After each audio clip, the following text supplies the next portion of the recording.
We are in London at the offices of Unilever, visiting with Unilever's chairman, Mr. Michael Tresco.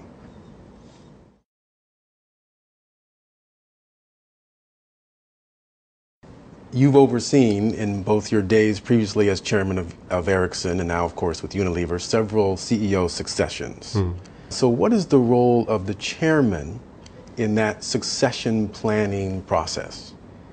Well, I think the chairman has to be the most active in it, but at the same time, particularly if you look at the situation in the Anglo-Saxon companies like Unilever, the nomination committee, which is a committee of the board, has a key role to make sure that you specify the job and run the process. If we take the example of Unilever, which means our nomination committee meets every time we have a board meeting, roughly 5-6 times a year. And then among its key things is surely to make sure we are on top of the succession planning. But also the full board is of course interested. So at least once a year we have a full session with the board on succession planning and talent management. Well, let's talk a bit about once the CEO is in place. What is the chairman's role and also the board's role in making sure that that CEO has everything he or she needs to lead the company successfully? It's individual cases, but I mean, generally you can say you need to be close to the individual in the beginning. You need to always be available when that person needs you. And then, of course, you need to make sure that you are sensitive to how things are going. But you also have to give a lot of freedom for that individual to do his or her own things. Right. But I mean, you need to make sure that you a lot of support, particularly if it's a person who has not been a CEO before, trying to understand and help what does it take, because it's a big step to go from, say, number 2 to being a CEO. How often do you meet with that CEO and talk to him? Is it every day? Is it once a week? What's the structure? In my case, I figured out with my CEOs that having a chat every week and probably a preset meeting, whether it's needed or not, gives the opportunity for the CEO to think loud on what's on his mind or what is he doing, that there is no agenda. There's actually what's on your mind. Is there anything that stops you sleeping at night or whatever. I mean, how do you feel? But at the same time, I think you need to meet physically that often. And also sometimes we have it on video presence or video conferencing in order, because you want to make sure that you can see that person in the eyes and figuring out is it okay? Because we are normally very well trained to say it's okay. What about in very difficult times, economic challenges, operational challenges? In those crises, how does that change the relationship between chairman and CEO, the board and CEO? I've been through a number of those, or not a number, but some, and then you have to be even closer because when it's tough, we had at Ericsson, for instance, that we didn't meet our target or have to revise it, and the CEO got really hammered on that.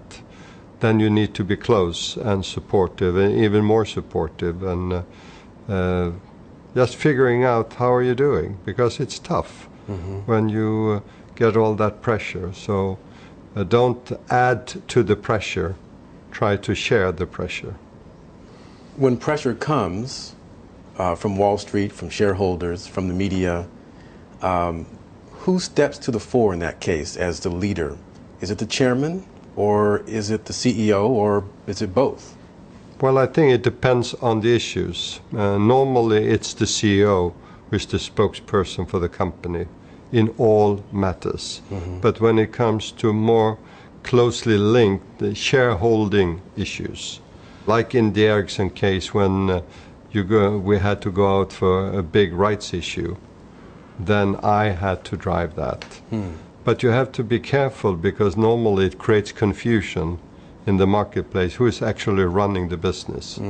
Is it that individual or that? So you have to make sure you don't undermine the CEO's authority in that sense. Right. So it is the CEO who is the prime spokesman in 90% of the cases. We know that diversity is a big topic, particularly gender diversity in Europe. How important is it to have that diversity in the CEO, in the C-suite, and also on the board of directors? I think overall I'm a great believer in diversity because not necessarily diversity like you say, it has to be a woman or a man or whatever, but in the end it's the diversity of minds, which means it would be very bad for the company if there were too many that thought like I do and were actually copies of me. So you need to really make sure that you have diversity by mind. In that sense, I mean, gender and nationalities play a big role because that creates. You want different individuals in the team. But of course the team needs to sort of play together. You really need different team players.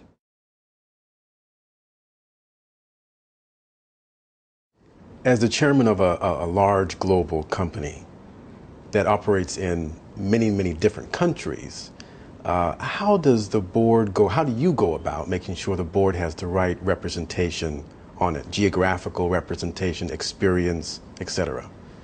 I think you can start with the notion of understanding that make sure that all the questions are asked. And that is of course easy to say, but depending on your own personal interest as a board member, you have a tendency to ask certain questions, which means also, depending on your background, where you come from, you're always a little interested in that part. And it's also a good representation, which means you want to make sure, again, the diversity, that everything is represented around the table. And of course that cannot exactly happen, but you want to make sure that as much as possible is represented by nationality, by functions, by expertise, and by personality. So the more sort of a blend and the more of a great zoo you get, the better it is.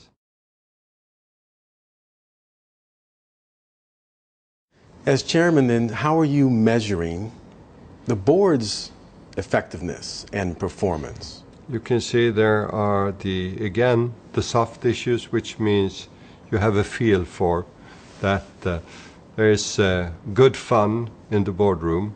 Board members feel at ease, feel that they contribute, feel also that it's the right issues on the agenda and that we stick to time.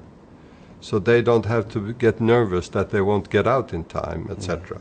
I mean, you have to make sure that everything around is a hygiene factor, it's taken care of. But then we once a year have a rather intensive process of board evaluation. You can say like this year here in Unilever, we, besides sort of answering a number of questionnaires, there will be an outside facilitator that will meet every board member probably a couple of hours. I will meet every board member a couple of hours to just discuss the performance and what can we do better. Always the question, what can we do better? So you get some sort of then feeling for how things are. It's the yearly calibration, if you want. Well, tell me, Michael, what role should the board play in the setting of strategy? Well, I think the board needs to make sure that there is a strategy in place. What that then means, setting the strategy, in the end, you have to accept the strategy. In the companies I've been chairman of, I think it's been important that we always discuss the strategy. I mean, on every board meeting, there is a strategic issue or strategic question that we spend time on. It can be talent review, it can be a category, it can be a market, it can be risk. But it's still with a long-term perspective, trying to drag management a little out of their boots and discuss more long-term and not operational. Because the board is not that good in discussing operational. We are much better on discussing the long term. But I think you need to ensure that you feel comfortable that there is a good process.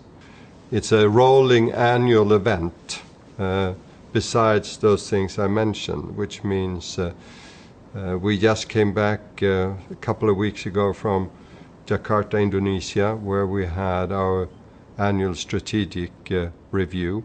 And before that, management have spent intensively time in order to actually address the strategic issues that we have.